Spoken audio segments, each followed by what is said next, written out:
Hey there, it's Angela here. Welcome to Chatty Walks with Angela. We're going to walk around the Greenwich Peninsula. There's public art, there's Damien Hirst, there's this whole design area of the O2. I will see you there.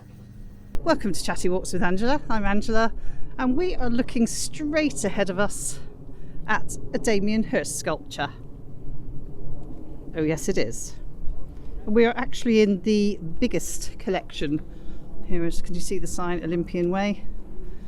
We are on the biggest collection of Damien Hirst work available to the public, and it's outdoors as well. And that particular sculpture that we can't get to is called Callie and Mermaid, although I've seen it in a number of different versions of the Callie bit. So sorry, Hydra and Callie, not Callie and Mermaid. Mermaid's later on, sorry. So that's Hydra and Callie. I thought that sounded weird. As we look east across the Thames on a stunning January day. It is crisp, it is cold. My fridge told me this morning it was -6 outside. I don't know if that's true. There is definitely a thick frost on the ground. And to the northwest of the UK there is snow this morning. Scotland has snow. So winter proper. We are here in the winter. I don't know if you see that great big bank of cloud ahead of us at the moment, waiting to see if that delivers just some annoying overhead cloud on this crisp day, or if in fact it brings a bit of snow. But of course that means the trains will stop working and we won't be able to get home, so difficult to say. As I said, welcome to Greenwich Peninsula. And we're walking the Tide at the moment, which is a free to visit 5 kilometre, how long is 5 kilometres in miles? Elevated walkway, sort of inspired by the New York High Line Park. It will be 5 kilometres. It's 1 kilometre I think at the moment. Let's have a look down at the shore. If you're a regular to the channel, you'll know that I have a little bit of a liking for the shore of the Thames. And there's a plane just taking off from City Airport. So City Airport's just over there, as is the XL. Oh, and you can see the Thames Barrier. Don't know if you could just see to the east over there, we've got the Thames Barrier. As I said, absolutely stunning day. Docklands Light Railway over there as well. Not sure if we'll head back via the Docklands Light Railway, where that plane's landed. And we're deep in development land, redevelopment land. One of the biggest in Europe is the Greenwich Peninsula redevelopment. And as I said, the biggest collection, public collection of Damien Hirst's sculptures. And why not, if it's knocking around 0 degrees, why not forget to put my gloves on and hold a camera and chat about the place.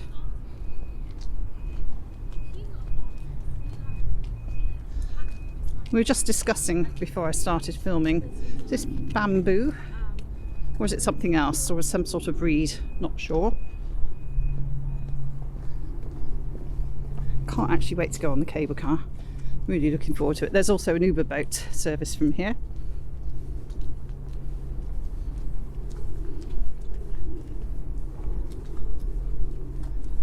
Oh, can't quite catch it, just missed it. Just through there, I'll show you in a mo, is Canary Wharf as well, if we look to the west.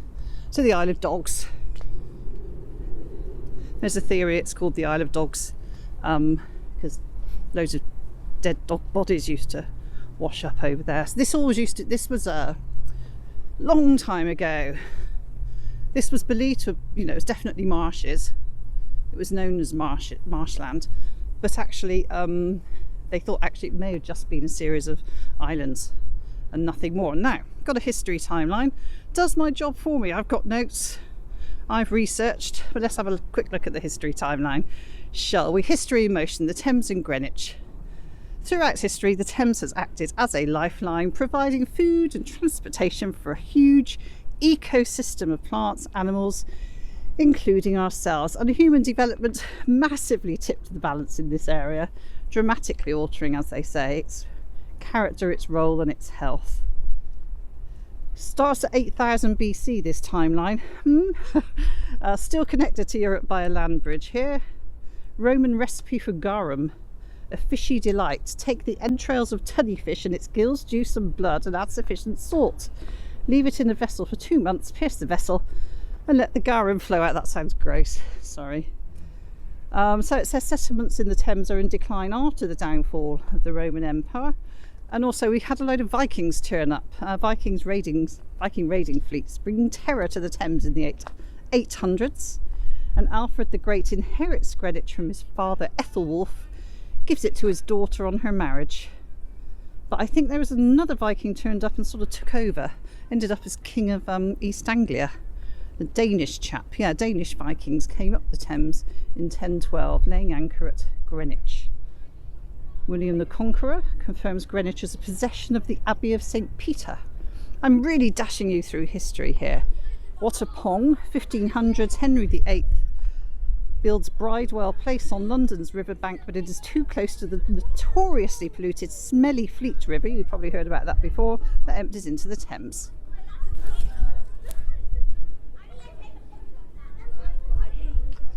(1600), there's a royal palace in Greenwich, stimulating the development of the town and local communities.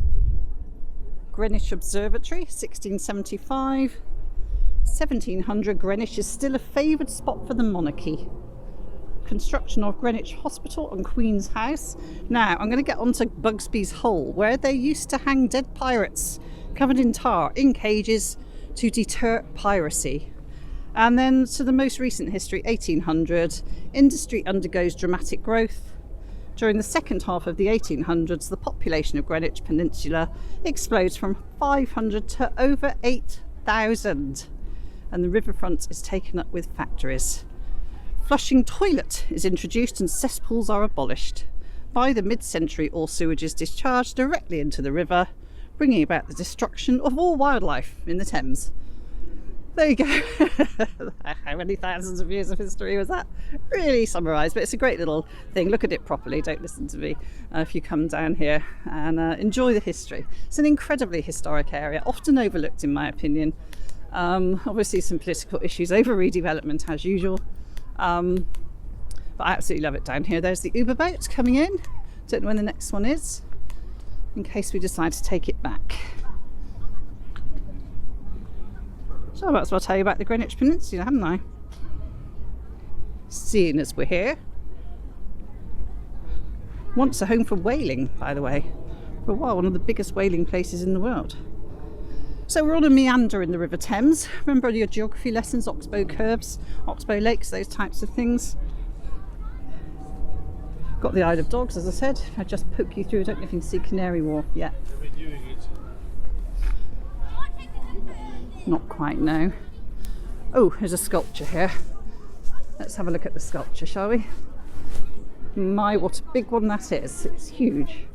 Let's have a look. School parties here visiting, as school parties tend to. Now, I haven't got any notes on what that is, and because there are school parties, I'm not going to hang around.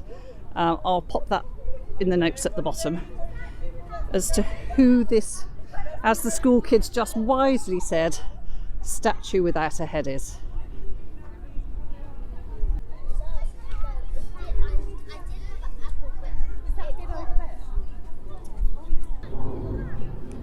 So as very well explained on the history timeline, this was sort of marshland. Bugsby's Marsh it was called, or Greenwich Marsh. As I said, probably once a collection of islands and tidal marshes. We're going careful to make sure we don't accidentally stray into a cycle path here. And then sort of 17th, 18th century, massive drainage, industrialisation, and the South Metropolitan Gas Works on the eastern side. Some of it on the site of the O2 actually dominated it here. Also kind of brought into being by the Blackwall Tunnel, which I think at the time that it was built in the mid 1800s was the biggest subterranean tunnel in the world. Yes, built by Alexander Binney. Yeah, it was 1897, the longest underwater tunnel in the world, from East London, from Tower Hamlets to Greenwich. And obviously we're on the Greenwich Peninsula. If you watch EastEnders, this sort of curve in the lake is something you'll be familiar with from the credits that you see each time with the music. And as said by the historical timeline, sort of the Blackwall Tunnel and the gasworks, you know, that left massive toxic lands behind them, sort of completely changed the river, the nature of the land, everything in this area. And now it's being redeveloped as one of Europe's biggest redevelopments. Looking good. Now, very important sculpture here. Very important. I mentioned the gasworks, the South Metropolitan Gasworks. The base of this sculpture comes from the same gasworks. Now let me just I'll find you the little card rather than me give you a description of it. Probably better. Oh, it looks like we've had lights here in the evening. I think it would be gorgeous here in the summer, and I think I might come back here and film a summer walk. Kind of fancy that.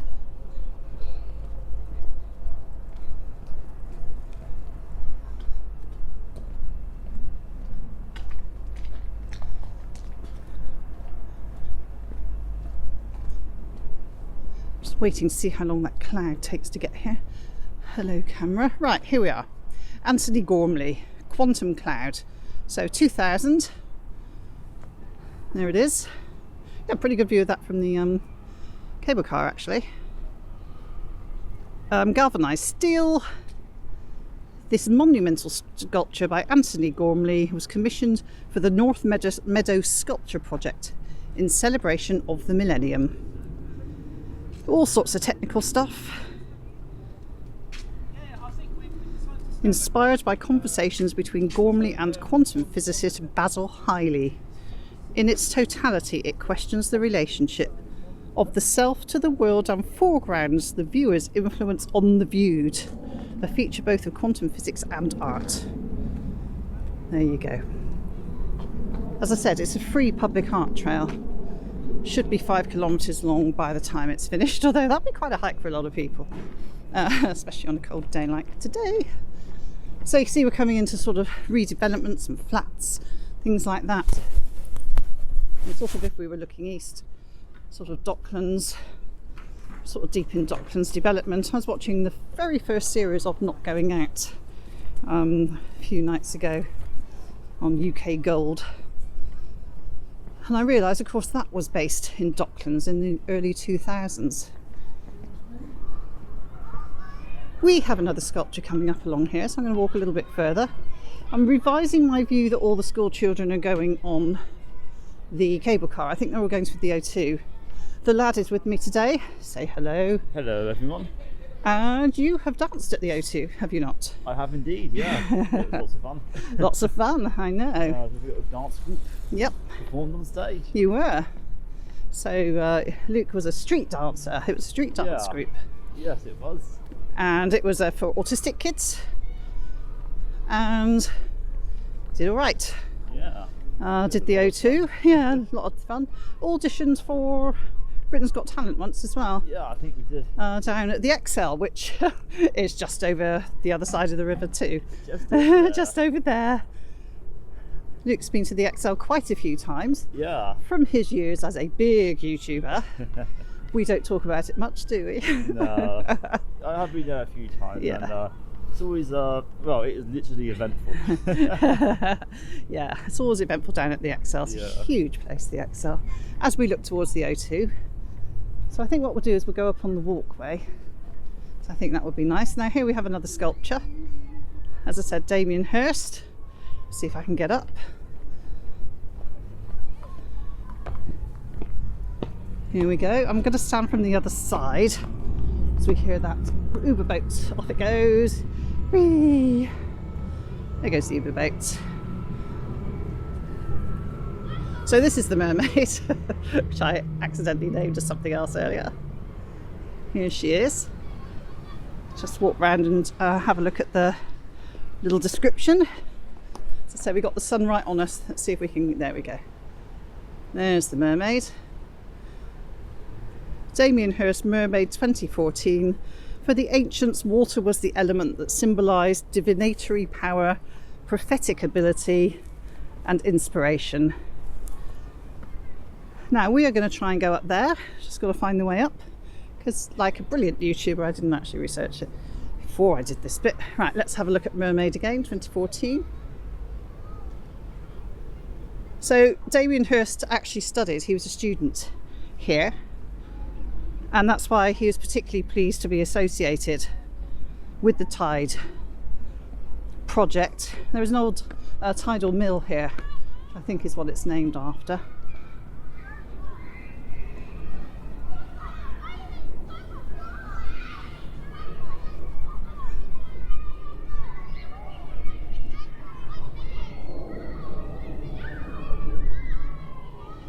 Should point out some of the sculptures here. Sorry, I'm still trying to get my way sensibly onto the thingy up there. Let's just go, no, oh, let's go this way. Sorry about that. So the sculptures that we're seeing here, sorry, I'm trying to do three things at once and that's not me. Yeah, first seeing the works here in Hirst's 2017 Venice exhibition, Treasures from the Wreck of the Unbelievable, which purported to show ancient treasures from an ancient sunken Greek ship. Now the interesting thing is that Damien Hirst was a student here and lived in this exact area. Student at Goldsmiths, obviously overnight sensation, with his dead shark preserved in formaldehyde. And about this particular project, Damien Hirst said, "I'm so happy to be part of the Greenwich Peninsula project."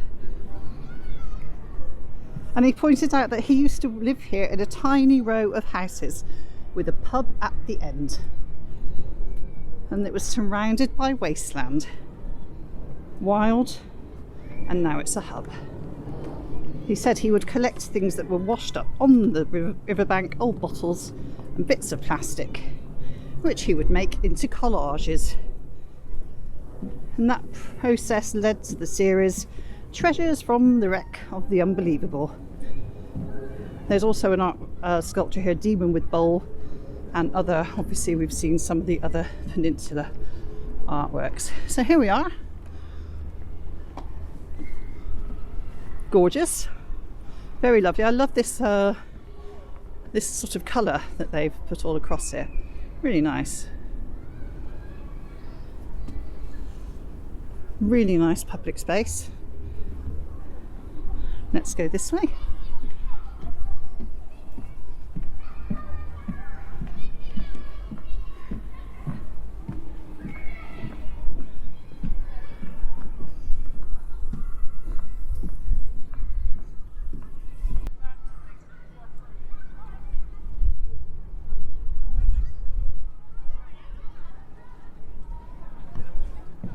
Right, let's continue here, and that is the O2 over there.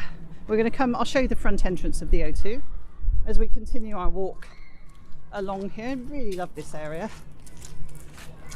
Got some interesting artworks down here as well, which I'll try and take you down to. And it's slippery underfoot because they put all the salty, gritty stuff that's kind of sliding around a bit. Just show you down there. If you look at this area, you'll see some photographs with that particular artwork on it. You can hear our feet scrapping away.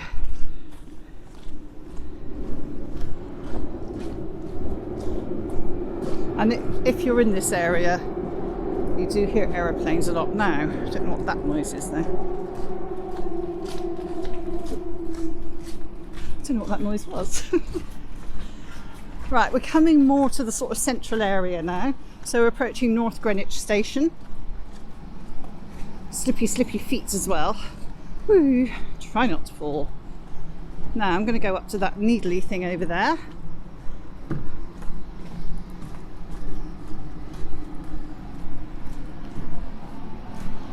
And there, if you look, it's got Greenwich Peninsula. We're sort of at the square here, and then the design centre is just over there.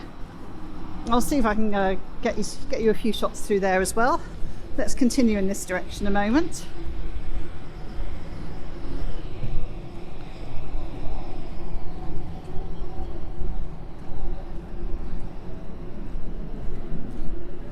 Here we are. Here we are.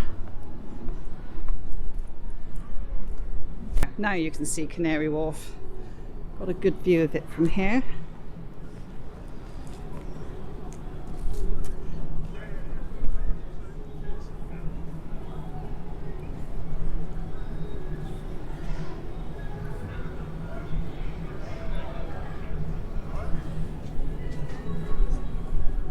I've seen it said on one of the websites that perhaps Greenwich Peninsula's first outing as a centre for entertainment began when they put those pirates in cages covered in tar all the way dotted up and down the Thames, so that people could be deterred from being pirates, as I point you towards Canary Wharf.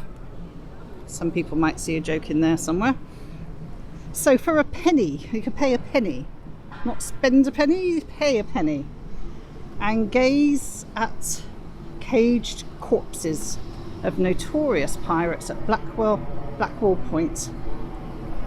They were hung at Execution Dock in Wapping, and I think you can check out my video around that part of town. And then, as I said, displayed in prominent locations, so that crews entering and leaving the port, because this was a massive port, could act as a deterrent. I don't think the locals were that pleased about it. Kind of this gruesome sight along their riverway. Now I'm just going to show you this staircase.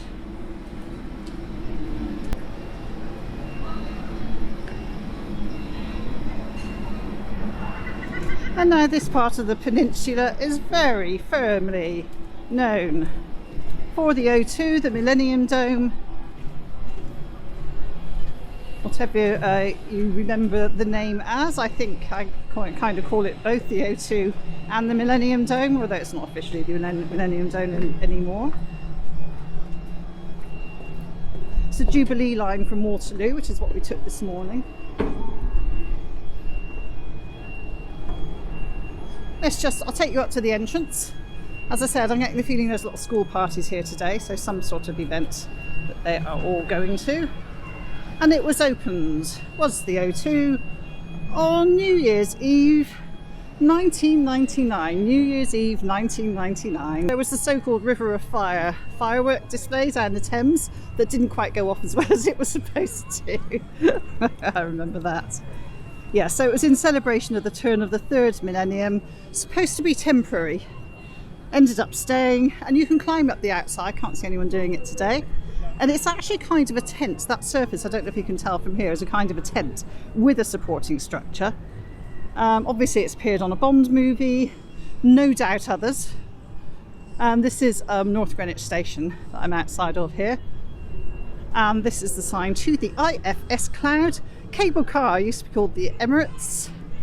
And now it's called IFS when the Emirates funding ended.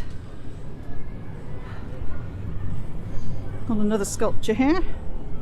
As I said, if public art's your thing, then come here, because it's great.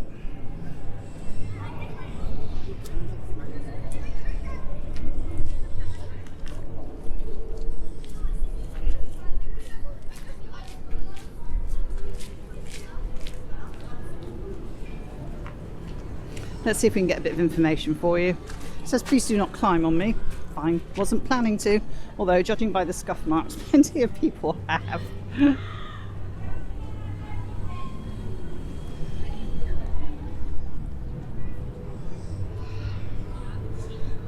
Just going to see what it says here. By 1884, GMT and Greenwich Meridian become world standard. Okay, so Greenwich Peninsula is collaborating with artist Murugia as part of London Design Festival in celebration of Diwali, the Festival of Light. I love Diwali, it tells me that Christmas is about to come. Obviously Christmas is finished now. There we go. Let's have another look at that. Rangoli mirrored cosmos. And also they've got this bubbles of serenity as well. Snap your bubbly selfie in front of your favourite installation and tag them. I wonder if we'll be doing that. Shall we do a snap in front of our favourite installation, Luke? And do bubbles? Right, we're approaching the design, I'm trying to say, what's it called? Design district. Yes, we're now approaching the design district. Got lots of bits and pieces going on, stuff for us to see. So I suggest we go have a nose. Let's go see.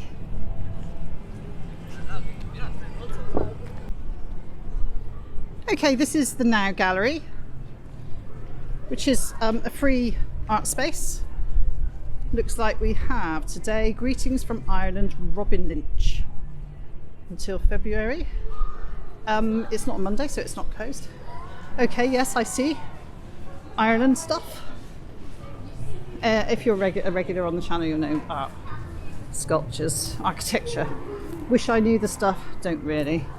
Bubbles of Serenity celebrates emerging visionary designer and digital artist Lucy Hardcastle to bring you Bubbles of Serenity, an immersive digital experience designed to transport you to a realm of wonder and delight. Step into this mesmerising digital wonderland. The design district which we're in is London's first district. It's not London's first district, that would be wrong. First purpose-built home for creatives. A cool contemporary smorgasbord, as some people have called it, of 16 buildings which are works of art in themselves. So I'll just point you at this one in front of us, which is quite pretty. And we got this lovely food hall and bar. Kind of like the look at that. Got a canteen, pretty lights. Well, there's already been. Oh, look, it's got a little board for the design district as well. Let's have a look at this one here. Pigeons, please move. I'm an animal lover, but you're in my way. Okay, we are here, and it's telling us Appleby Yard, Soames Walk, Cripps Yard, Soames Walk, and various little buildings. So let's go for a wander amongst them. So we've had a look at that one over there. This one's very angular. Would one say geometric? Don't know. Let's walk through here. This is great. I actually really like it down here. I don't know why, there's something about the sort of regenerated east of London. You know, it was no distance at all. There's absolutely no distance at all from the West End and the City of London. And yet it was like a different world here, due to very heavy industrialisation, I would probably say. And now it's been regenerated, and I like it personally. I'm hoping I can come out the other end of here. Sorry if I can't now to about face. So we got Mexican, we got Chinese, $9.95 lunch deal in this one. I imagine Mexican they'll probably be doing a similar price. £12 for a triple taco. There you go. Thank you. Ooh, pretty. Let's make it happen. Available to let. So this is a co-working space for the London creative scene. Got more geometry looking stuff here. Quite like those stars. I'm tempted. I want to walk under those stars. Ooh, what have we got here? So, people are eating in there. As you know, we're very interested in food. Very interested in food. So always looking for somewhere that can give us something decent to eat. Let's have a look through here. Why are there stars? Pretty colour stars. Oh, it's got a weird echo through here. Almost like a dampening effect. Yo. Yeah, it's weird. It's weird. This is Dormer Yard, apparently. There we go. And this kind of reminds me of Trinity Wharf, Trinity Buoy Wharf across the water, with all those containers. Tatty Divine's Rainbow Halo. This is the Rainbow Halo. by jewellery designers Tatty Divine, representing love. Let's have a look. Representing love and peace, unity, luck, magic and joy, all in cosmic harmony. Now I love that. Can we all have a bit of that, please? Peace, unity, luck, magic, joy, love, all in cosmic harmony. I would love a bit of that. I think we'd all love a bit of that, wouldn't we? Especially the way things are at the moment. There we are. Absolutely stunning looking building, this one. So this was actually designed by 8 individual architects whose aim was to provide affordable co-working and studio spaces for the capital's working creatives. And the public is invited to enjoy too. Just looking at that in front of us, I don't know what it is. And obviously we seem to be sort of in road, car park, things like that. So we're almost in sort of a service area for the O2, I think, at the moment. Oh, and there is the IFS Cloud, which is the cable car. Now, I suspect we are going to have some lunch shortly. And once we've had some lunch, I think we're going to go in the cable car and see how we get on over there. So with that, I'm going to sign off from this walk around just sort of, you know, the art trail, the design district, the O2, views across the Thames on a cold January morning in the east of London. Really enjoying this. I hope you've enjoyed it too, and I will see you next time. Bye bye.